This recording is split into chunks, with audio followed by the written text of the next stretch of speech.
ಕರುಣಿಸಿ ಕಾಯೇ ನನ್ನವ್ವ ದೇವಿ, ಕರುಣಿಸಿ ಕಾಯೇ ನನ್ನವ್ವ ತಾಯಿ. ಎಲ್ಲಮ್ಮ ದೇವಿ ನಾನಂಬಿ ಬಂದೆ,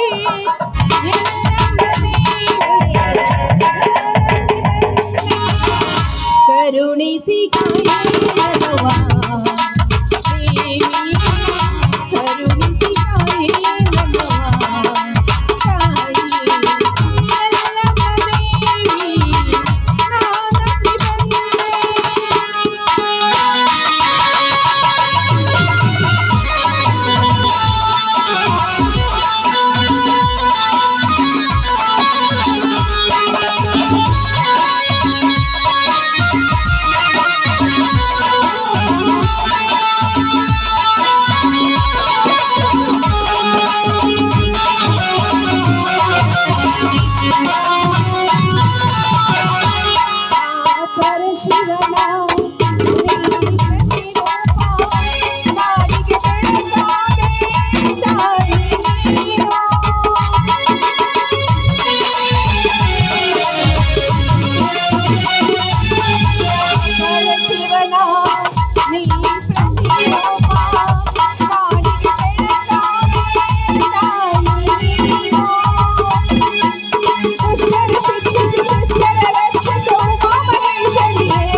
ದುಷ್ಟರನ್ನು ಶಿಕ್ಷಿಸಿ ಶಿಷ್ಟರನ್ನು ರಕ್ಷಿಸುವ ಮಹಾಮಾಯಿ ತಾಯಿ ನೀನು. ನಿನ್ನ ನಂಬಿ ನಡೆಯುವ ಭಕ್ತರು ನೀನು ಎಂದಿಗೂ ಕೈ ಬಿಡೋಲ್ಲ. ಅದರಂತೆ ನನ್ನ ಅಣ್ಣಂದಿರು ಎಷ್ಟೊಂದು ಕಷ್ಟಪಡ್ತಾ ಇದ್ದಾರೆ. ನನ್ನ ಅಣ್ಣ ಪಾಸಾಗಿ ನೌಕರಿ ಪಡೆದುಕೊಂಡು ಮನೆಗೆ ಬರುವಂತೆ ಆಶೀರ್ವಾದ ಮಾಡು. ಹಾಗೆ ನನ್ನ ಹಿರಿಯಣ್ಣ ಹಗಲು ರಾತ್ರಿ ನನ್ನ ಮದುವೆ ಬಗ್ಗೆನೇ ಚಿಂತೆ ಮಾಡ್ತಾ ಇರ್ತಾನೆ ನನ್ನ ಅಣ್ಣ. ಅವನ ಚಿಂತೆಯನ್ನು ದೂರ ಮಾಡಿ ನನ್ನ ಇಬ್ಬರು ಅಣ್ಣಂದಿರಿಗೂ 106 ವರ್ಷ ಆರೋಗ್ಯ, ಆಯುಸ್ಸು, ಸಕಲ ಸಿರಿ ಸಂಪತ್ತು ಕೊಟ್ಟು ಕಾಪಾಡು ತಾಯಿ, ಕಾಪಾಡು.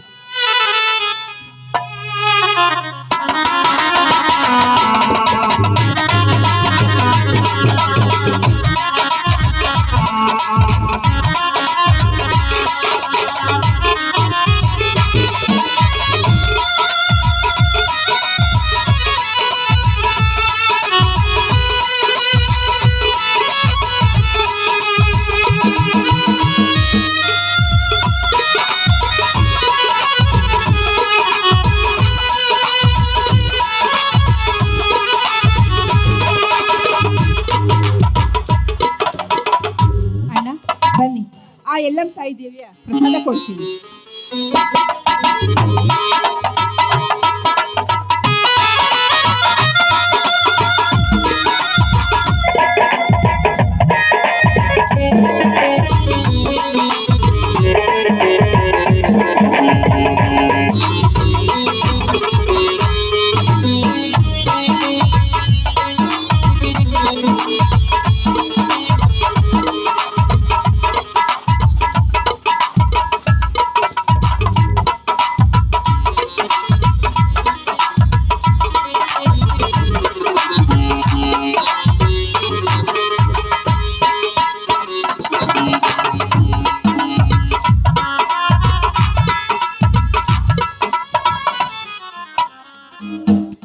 ಅಮ್ಮ ರೇಣುಕಾ ಮಾತೆ, ನಿನ್ನ ಅಪಾರವಾದ ಮಹಿಮೆ ಬಹು ದೊಡ್ಡದು. ಅಂತೆಯೇ ಜಗತ್ತಿನ ಸಕಲ ಜೀವರಾಶಿಗಳಿಗೆ ಆರದ ಆಸರವಾಗಿ ಕಾಪಾಡುತ್ತಿರುವೆ. ನಿನ್ನ ಮಣ್ಣಿನ ಮಡಿಲ ಮಕ್ಕಳಾಗಿ ದುಡಿಯುತ್ತಿರುವ ನಮ್ಮನ್ನು ಕಾಪಾಡುತ್ತಾಯಿ. ಸತತ 20 ವರ್ಷಗಳಿಂದ ಈ ನಮ್ಮ ಭೂಮಿ ಇದೇ ಊರಿನ ಧನಿಕ ಧರ್ಮರಾಜನ ಕೈವಶವಾಗಿದೆ. ಮತ್ತೆ ಈ ಭೂಮಿಯನ್ನು ಪಡೆಯಲು ನಾನು ಪಟ್ಟ ಕಷ್ಟ ಅಷ್ಟಿಷ್ಟಿಲ್ಲ. ಆದರೆ ಬಡವರ ಮೇಲೆ ಆಗುವ ಅನ್ಯಾಯಕ್ಕೆ ನಾನೆಂದೂ ಸುಮ್ಮನೆ ಇರುವುದಿಲ್ಲ. ನಿಮ್ಮೆಲ್ಲರ ಆಸ್ತಿಯನ್ನು ನ್ಯಾಯವನ್ನು ನಾನು ಮಾಡುತ್ತೇನೆ ಕಳಿಂಗ, ನೀವೇನು ಚಿಂತಿಸಬೇಡ. ಏನ್ ಶಿವಣ್ಣ, ನಿನ್ನ ಅದೃಷ್ಟ ಬಹಳ ಚೆನ್ನಾಗಿದೆ.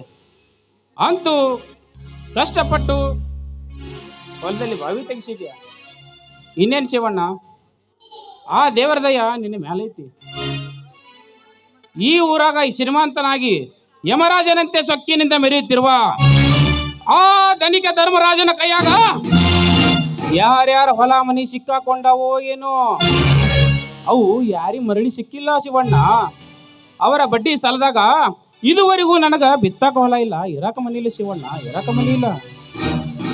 ಮತ್ತೆ ನಮ್ಮ ಭೂಮಿ ನಮ್ಮ ಕೈ ಸೇರಿತೆ ಅಂತ ತಿಳಿದುಕೊಂಡಿ ಏನೋ ಕಾಳಿಂಗ.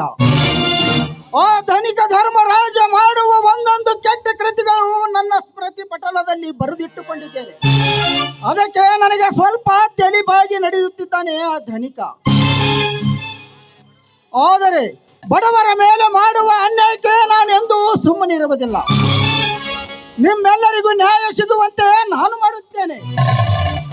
ಅಣ್ಣ, ಯಾಕಣ್ಣ ಆ ದುಷ್ಟರ ಸಹವಾಸ ಮಾಡ್ತೀಯ ನೀನು? ಆ ದುಷ್ಟರ ಸಹವಾಸ ಮಾಡಿ, ಆ ಧನಿಕರ ದೌರ್ಜನ್ಯ ಮಾಡಿ, ಅದೆಷ್ಟೋ ಪಾಪ ಕೃತಿಗಳಿಗೆ ಬಲಿಯಾಗಬೇಕಂತ ಮಾಡಿದ್ಯಾ? ಹೋಗ್ಲಿ ಬಿಟ್ಬಿಡೋಣ. ಯಾಕೆಂದ್ರೆ ಆ ಶ್ರೀಮಂತರು ಈ ಊರಿನಲ್ಲಿ ದೊಡ್ಡ ಹುಲಿ ಇದ್ದಾಗಣ್ಣ, ಹುಲಿ ಇದ್ದಾಗೆ. ಸ್ವಲ್ಪ ಇರು. ಸರಿ, ನೀನೇ ಹೇಳು. ಹೌದಣ್ಣ, ಅವರು ಮಾಡಿದ್ದು ಶುದ್ಧ ತಪ್ಪು. ಆದ್ರೆ ಹಾಗಂತ ನಾವು ಅವ್ರ ಎದುರು ನಿಲ್ಲೋದಕ್ಕಾಗುತ್ತೇನಣ್ಣ? ಯಾಕೆಂದ್ರೆ ಆ ಧನಿಕರ ಹತ್ರ ತುಂಬಾ ದುಡ್ಡಿದೆ, ಹೆಚ್ಚಾಗಿ ದೊಡ್ಡ ದೊಡ್ಡ ಶ್ರೀಮಂತರು. ಹೆಣಕ್ಕೆ ಕೂಡ ಬಾಯಿ ಬಿಡಿಸುವ ತಾಕತ್ತು ಅವ್ರ ಹತ್ರ ಇದೆ. ಅಂದಾಗ ಅವ್ರ ಒಡವೆ ನಮಗೆ ಹಾಕಣ್ಣ ಬೇಕು. ನಮ್ಮ ಭೂಮಿ ನಮಗೆ ಸಿಕ್ತಲ್ಲ, ಮತ್ತೊಬ್ಬರ ಒಡವೆ ನಮಗೆ ಹಾಕ್ಬೇಕಣ್ಣ. ಬೇಕೇ ಬೇಕಮ್ಮ, ಎಲ್ಲರ ಹಿತಾಸಕ್ತಿಯು ನಮಗೆ ಬೇಕು.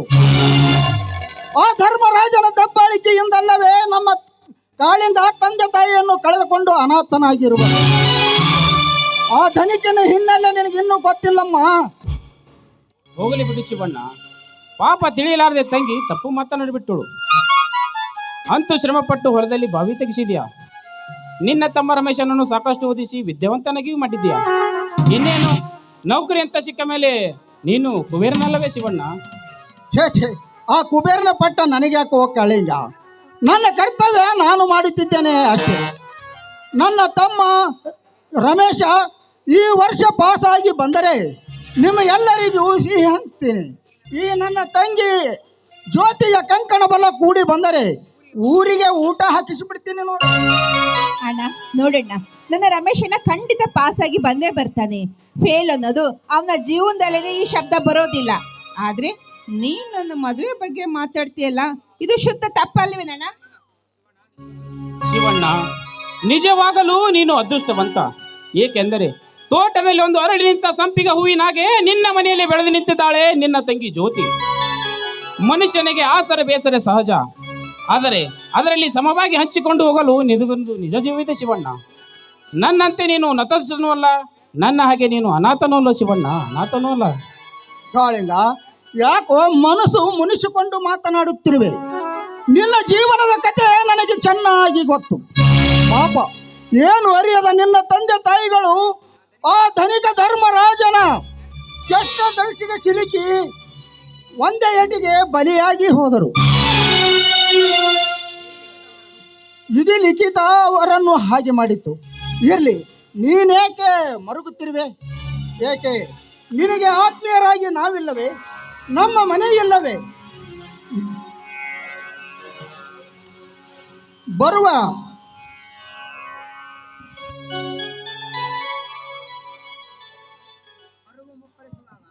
ಮರುಗುವ ಮನುಷ್ಯನಿಗೆ ಸಂತೈಸುವುದು ಉಂಟು, ಆದರೆ ಅದನ್ನು ಹಂಚಿಕೊಳ್ಳಲು ಯಾರಿಂದಲೂ ಸಾಧ್ಯವಿಲ್ಲ ಕಾಳಿಂಗ, ಯಾರಿಂದಲೂ ಸಾಧ್ಯವಿಲ್ಲ. ಅಣ್ಣ, ಇದೇನಣ್ಣ ನೀವಿಬ್ರು ಮಾತಾಡೋ ಮಾತು ನನಗೊಂದು ಅರ್ಥ ಆಗ್ತಾ ಇಲ್ಲ. ನೀವು ಮಾತಾಡೋ ಮಾತಾಡಿದ್ರೆ ನನಗೆ ತಿಳಿತಾನೇ ಇಲ್ಲ ಏನು ಮಾತಾಡಬೇಕು ಅಂತ.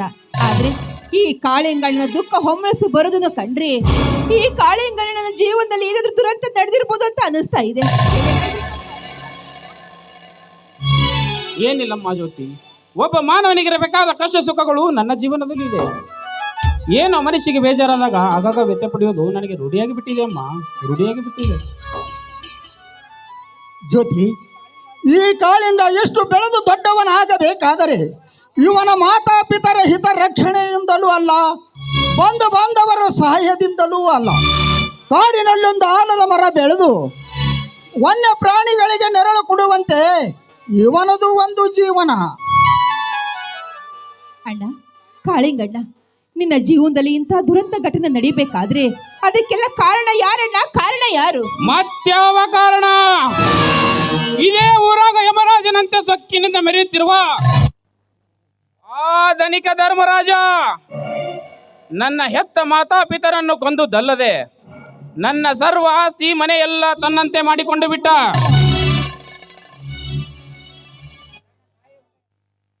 ವೇದನೆಯನ್ನು ತಾಳಲಾರದೆ ನನ್ನ ತಂದೆ ಬಡತನದ ಭವನೆಯಲ್ಲಿ ಬಿದ್ದು ಬಳಲಾರದೆ ನೇಣು ಹಾಕಿಕೊಂಡು ಪ್ರಾಣ ಬಿಟ್ಟ ನಮ್ಮ ಆ ದಾಯ ನೋಟವನ್ನು ನನ್ನ ತಾಯಿ ಕಣ್ಣಾರೆ ಕಂಡು ಹೃದಯದಿಂದ ರಕ್ತಕಾರಿ ಪ್ರಾಣ ಬಿಟ್ಟಳಮ್ಮ, ಪ್ರಾಣ ಬಿಟ್ಟಳು. ತಂಗಿ ಜ್ಯೋತಿ, ಅಂದಿನಿಂದ ನಾನು ಅನಾಥನಾದೇನಮ್ಮ, ಅನಾಥನಾದೆ. ಅಳಬೇಡ ಕಾಳಿಂಗ, ಅಳಬೇಡ. ಬೇರುಂಡ ಬಾಯಿ ನಾಡೆಲ್ಲ ಕಂಡಿತ್ತು ಎನ್ನುವ ಹಾಗೆ ಮಾನವರ ಪ್ರಯತ್ನ ದೇವರ ಕರುಣೆ. ದೇವರ ಮೇಲೆ ಬಾರು ಹಾಕಿ ಮುನ್ನುಗ್ಗಬೇಕು. ಇದು ಛಲ, ಇದರಲ್ಲಿದೆ ಬಲ. ನೋಡು, ನೀನು ಛಲವಂತನಿರುವೆ. ಈ ಕಲಿಯುಗದ ಕಾಲ ಚಕ್ರ ತಿರುಗಿದಾಗ ಇಂದಿಲ್ಲ ನಾಳೆ ಬಲದ ರೇಖೆ ನಿನ್ನ ಬೆನ್ನಟ್ಟಿ ಬರುತ್ತದೆಂಬ ನಂಬಿಕೆ ನನಗಿದೆ. ನಾನಿರುವ ತನಕ ನೀನು ಮಾತ್ರ ಏನು ಚಿಂತೆ ಮಾಡಬೇಡ. ಧೈರ್ಯವಾಗಿರು ಶಿವಣ್ಣ. ನನಗಿರುವುದು ಒಂದೇ ಒಂದು ದೊಡ್ಡ ಚಿಂತೆ, ಅಂದರೆ ನನ್ನ ವಂಶವನ್ನೇ ನರಕ ಕುಂಡದಲ್ಲಿ ನೂಕಿ ಯಮರಾಜನಂತೆ ಸೊಕ್ಕಿನಿಂದ ಮೆರೆಯುತ್ತಿರುವ ಆ ಜನರುಂಡ ಚಂಡಾಡುವರೆಗೂ ನನ್ನ ಆತ್ಮಕ್ಕೆ ನೆಮ್ಮದಿಯೇ ಇಲ್ಲ, ನಿದ್ದೆ ಇಲ್ಲ, ನೀರಡಿಕೆ ಇಲ್ಲ. ಎದ್ದರೂ ಅದೇ ಚಿಂತೆ, ಬಿದ್ದರೂ ಅದೇ ಚಿಂತೆ. ಈ ಚಿಂತೆಯಿಂದ ಚೇತರಿಸಿಕೊಳ್ಳಬೇಕಾದರೆ ಕಾಲ ಮಿಂಚಬೇಕು ಶಿವಣ್ಣ, ಕಾಲ ಮಿಂಚಬೇಕು. ಕಲಿಯುಗ ಬಹಳ ಕೆಟ್ಟು ಹೋಗಿದೆ. ಆ ಪರಮಾತ್ಮ ನಮ್ಮೆಲ್ಲರನ್ನು ತನ್ನ ತಾಳಕ್ಕೆ ತಕ್ಕಂತೆ ಕುಣಿಯಲು ಹಚ್ಚಿದ್ದಾನೆ. ಆದರೆ ಕುಣಿಯುವ ಹೆಜ್ಜೆಯಲ್ಲಿ ತಾಳು ತಪ್ಪಿದರೆ ನೆಲಕ್ಕೆ ಬೀಳುವುದು ಕುಣಿಯುವರು, ನೋಡುವರಲ್ಲ. ನೋಡು, ಎಣ್ಣೆ ತೀರಿದ ಬಳಿಕ ತಾನೇ ದೀಪ ನಂದಿ ಹೋಗುತ್ತದೆ. ಶಿವಣ್ಣ, ಆ ಧರ್ಮರಾಜನ ನಂದಾದೀಪ ನಂದಿಸಬೇಕಾದರೆ ಈ ಕಾಳಿಂಗನೇ ಕೈ ಎತ್ತಿ ಬಡತನದ ಭಾಗ್ಯೋದಯದ ಬಾಳಿಗೆ ನಾನೊಂದು ಹೊಸ ದೀಪ ಹಚ್ಚಲೇಬೇಕು. ಅವರ ಶ್ರೀಮಂತರ ಅಟ್ಟಹಾಸಕ್ಕೆ ಶೇಡಿನ ಕಿಡಿ ನಾನಾಗಬೇಕು ಶಿವಣ್ಣ, ಶೇಡಿನ ಕಿಡಿ ನಾನಾಗಬೇಕು. ನಮ್ಮಂತ ಈ ನಾಡಿನ ನಮ್ಮಂತ ಬಡವರ ಮನೆಯ ಮಾನನೀಯರ ಮಾನ ಕಳೆಯುವ ಹೀನ ಕುಲದ ಪಿಚಾಚಿಗಳು ದಿನ ದಿನ ಹೆಚ್ಚುತ್ತಾ ನಡೆದಿವೆ. ಈ ಸಮಾಜದ ಕಣ್ಣಿಗೆ ಮಣ್ಣೆರಚಿ ಬದುಕುತ್ತಿರುವ ಅಂತ ಗೋಮುಖ ವ್ಯಾಘ್ರಗಳನ್ನು ಸಿಕ್ಕಾಗೆ ತಲಿಸುವುದೇ ಈ ಕಾಳಿಂಗನ ಕ್ರಾಂತಿ ಶಿವಣ್ಣ, ಈ ಕಾಳಿಂಗನ ಕ್ರಾಂತಿ. ಹೌದಣ್ಣ, ಆ ಧನಿಕರ ದೌರ್ಜನ್ಯ ಈ ಊರಿನಲ್ಲಿ ಹೆಚ್ಚಾಗ್ತಾ ಇದೆ. ಅಷ್ಟೇ ಅಲ್ಲದೆ ಅದೆಷ್ಟು ಹೆಣ್ಣು ಮಕ್ಕಳ ಜೀವನ ಹಾಳು ಮಾಡಿದ್ದಾರೆ, ಅದೆಷ್ಟು ಹೆಣ್ಣು ಮಕ್ಕಳ ಅಂದಾಗ ಅಂತವ್ರಿಗೆ ಬುದ್ಧಿ ಕಲಿಸಬೇಕಾದ್ರೆ ಈಗಿನ ಸಮಾಜದಲ್ಲಿ ನಿನ್ನಂತ ಯುವಕರು ಬೇಕೇ ಬೇಕಣ್ಣ, ಬೇಕೇ ಬೇಕು. ಆದ್ರೆ ಆ ದೇವ್ರು ನಿನಗೆ ಶಕ್ತಿ, ಯುಕ್ತಿ, ಸರ್ವಶಕ್ತಿಯನ್ನು ಕೊಟ್ಟು ಕಾಪಾಡ್ಲಿ ಅಂತ ನಾನು ಆ ದೇವ್ರ ಹತ್ರ ಬೇಡ್ಕೋತೀನಿ.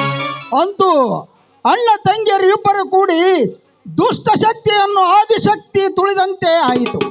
ಇರ್ಲಿ ಬಿಡಮ್ಮ, ನಮಗೆ ಬಹಳ ಹಸಿವೆಯಾಗಿದೆ.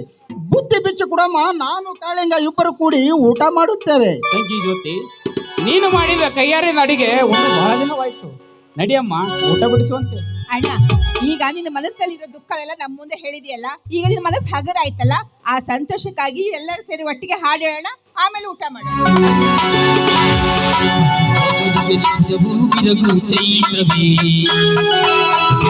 ಕ್ಷಣಗಳ ಈ ಕರಗಲು ಸಾಧ್ಯವೇ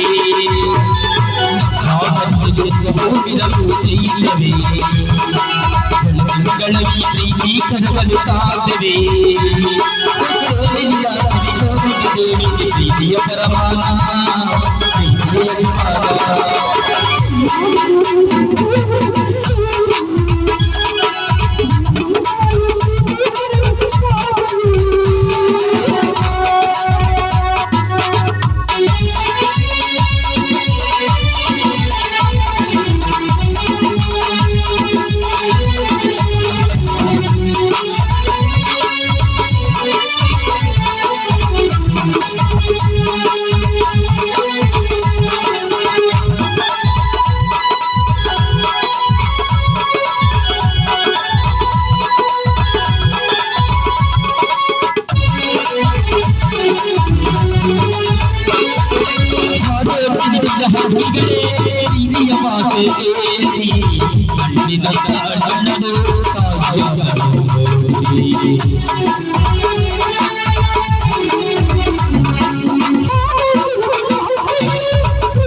ಅಣ್ಣ ಬನ್ನಿ, ಇದೇ ಸಂತೋಷ ಸಮಯದಲ್ಲಿ ಎಲ್ಲರೂ ಒಟ್ಟಿಗೆ ಸೇರಿ ಆ ಗಿಡದ ಹತ್ರ ಊಟ ಮಾಡೋಣ.